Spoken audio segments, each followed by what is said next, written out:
Hello, this is Jacob Fu, and here is my submission for assignment 1 for COP3330. First I'll be showing a quick preview of all the files. So, here's 3 files. I already have so let me open the header file. This includes like the various things I need. The first three libraries are required. The last two I just use for like error checking and like some miscellaneous stuff. So here I have class coin and class power up. They're before the player class for some function that I need to use. See, I have the getters and setters. And the getters are consts because it doesn't change, and the setters aren't consts because they change the x coordinate, y coordinate, stuff like that. Yeah, they're class coin and power are basically the same object. Well, they define the same as an object. The player, I have some extra like in, qualities or characteristics compared to the base one we did in class. So yeah, the coin count, power up count, and then a modifiable movement distance, so that when the player gets a power up, something like that. And then I have a setter for that. I have functions when for the player, like for the movement. Then like functions for collecting objects. And then here's two functions, member functions, to make sure like when a player collects an object for a coin and the power up. And so that's why I have the class player at the bottom. And here are the privates for all those. So let's get out of that. Then let's open CBP file. So I have the player up here first. All of this is set to 0 besides moving distance, which is 1. So yeah, it's just intuitive. For all these movements, like up, down, left, right, they're very similar. So you can see here basically if their movement is less than or equal to the barrier, then they move. But if it outreaches the barrier, or if it's greater than the barrier, then the game will say you hit a wall, and then it will equal to the board maximum or minimum.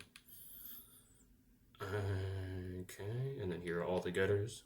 Very simple. Here's the one setter that I needed for the movement distance.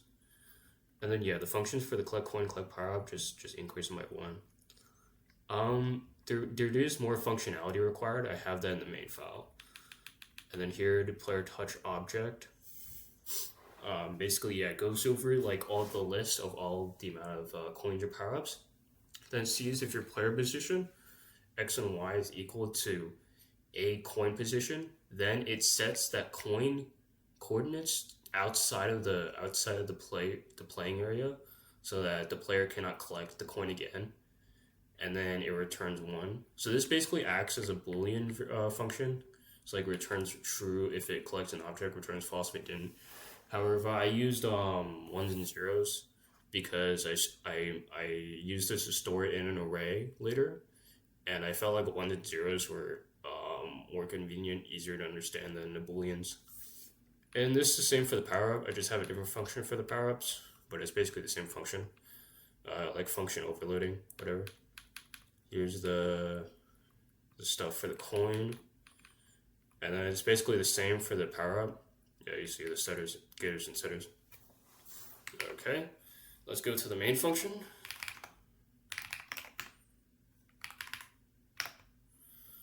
Yeah, so I include the game.h. The game.cbp also has that. I have some main functions that I used. So generate print coordinates, then get player distance direction. You see some of them are overloaded. So I have the random number generator, all the stuff I need to do. Yeah. Here's the declarations for the objects or the classes. I begin the game, I generate the coordinates for all the objects I need. And here basically everything else is in this while loop. So it tracks if the player's coin count is equal to the amount of coins, which is the win condition. So you need 10 coins to win the game. So while it's below that, then you stay playing the game. You don't need to look at this. So yeah, I have here the print coordinates function. It just prints coordinates, depending on your situation. Here's a player menu that we did later. So I have a dedicated function for input. So it basically like makes the absolute certainty that they are using a correct input. So like you're only putting one character, and you're only putting the character that is shown in the menu. So I do have a sin insert, which is inside the function.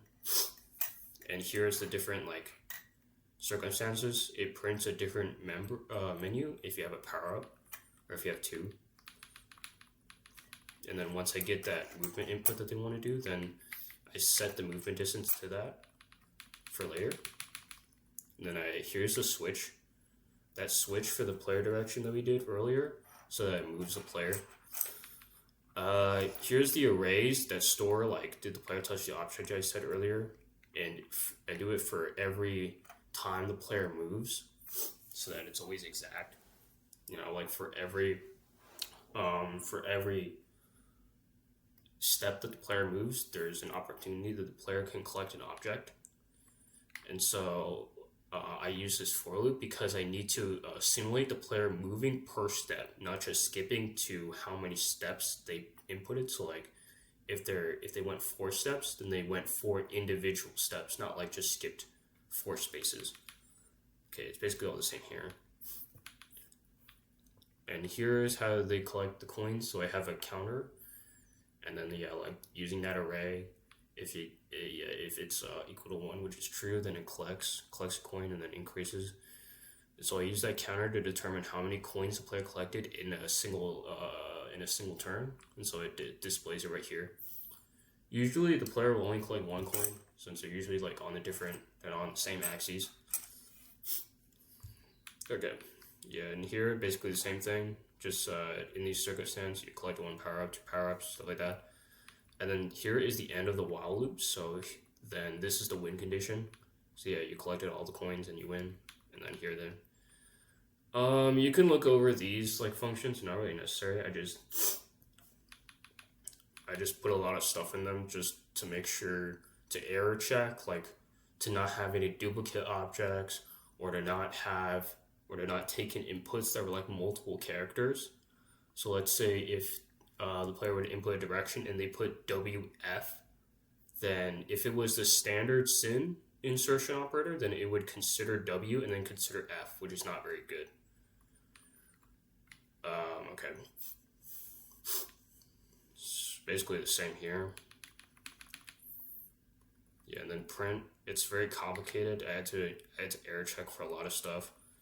So it probably could be more simple than this, but you know, and then the functions to get the right input, also very complicated, a lot of code. Okay, but that should be it. All right, so let's run it. I already compiled it, so I'll just run game.exe. Okay, let's collect the power-ups first. So let's move 1D. Let's check for error input. So let's put a number. No. Let's put another number like this. Okay, let's do what I said earlier. Let's do DS. Nope. WS, W or SW, whatever.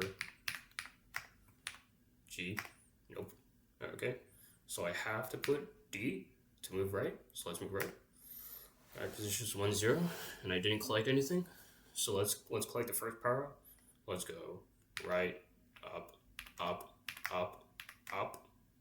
Okay, I collected 1 power up, so let's try to move to the next one. I go right. How far would you like to move? 1 or 2 units? Let's go 2, and then move right again. Let's go 1 now. So I collected 4 power ups. So let's collect the coin right here. Oh, I collected some coins, by the way. Yeah, you can check that.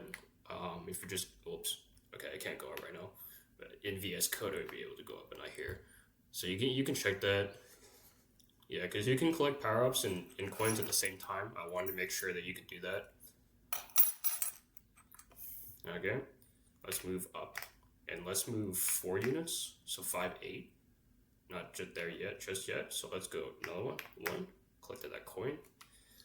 You can check like the coin and the power up counts.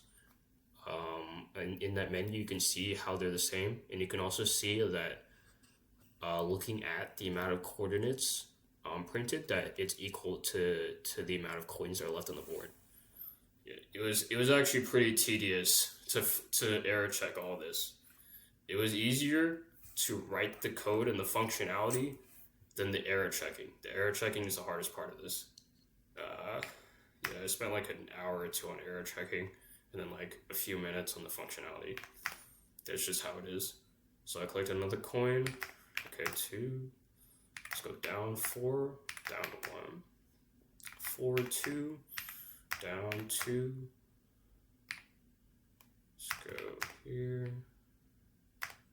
Alright. So let's hit a wall. So it's 0, 2. Let's go left 4 spaces. And it says I ran into a wall 4 times. Yeah, I did not have the functionality to say that, like, you ran into a wall 4 times. I don't know.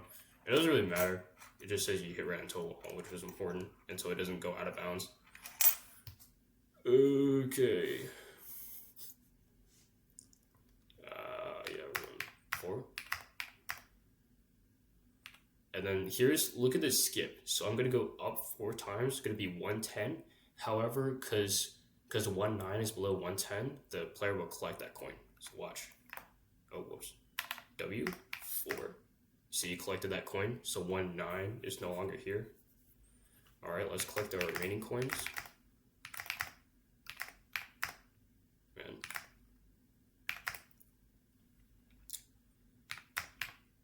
Okay. You collected 1 coin, you collected all 10 coins, and you win. Alright, there's my submission for assignment 1, and thank you.